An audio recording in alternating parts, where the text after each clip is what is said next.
नमस्कार, सुस्वागतम दर्शकों जी। मैं बीएन फिर एक बार आप लोगों के साथ। दर्शकों, अब तक प्यार का रिश्ता टूटने पर ही किसी का दिल टूटता था, लेकिन अब अगर कोई पुरुष किसी महिला से शादी का वादा करके रिश्ता तोड़ता है तो उसे जेल हो सकती है।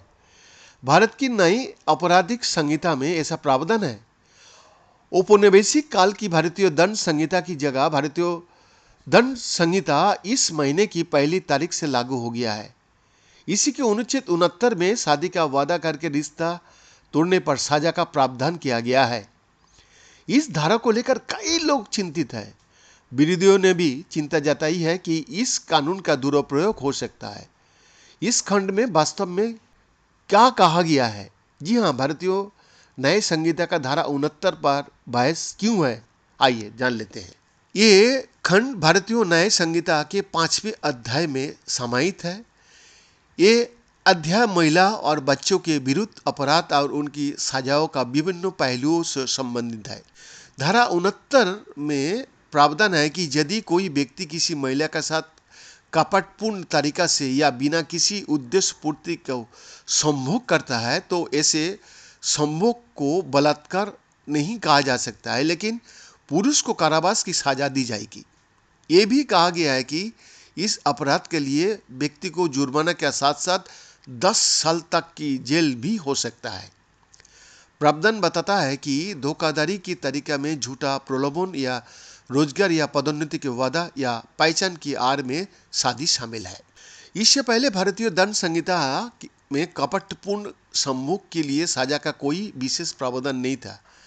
भारतीय दंड संहिता का धारा 90 ने झूठी सूचना पर संभोग के लिए सहमति प्राप्त करना अवैध बना दिया। ऐसे अपराध के मामले में आरोपी के खिलाफ अधिनियम में भारतीय दंड संहिता के धारा 375 जोड़ी गई थी। ये धारा थी रेप की। आलोचकों के मुताबिक इस कानून का दुरुपयोग हो सकता है।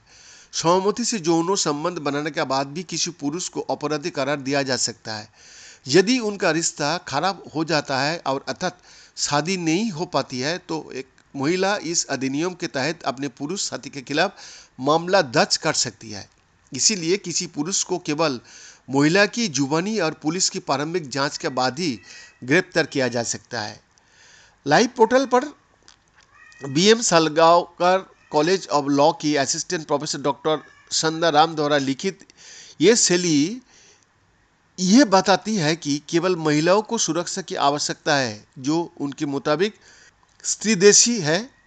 इतना ही नहीं, स्त्री की पवित्रता को कानूनी तौर पर भी एक गुण के रूप में मान्यता दी गई है। उन्होंने भारतीय दंड संहिता में कपटपूर्ण साधनों की व्याख्या पर भी आपत्ति जताई। उन्होंने तर्क दिया कि कानून मानता है कि महिलाएं नौकरी या पदोन्नति के बदले में यौन संबंध बनाने के लिए सहमति देती है।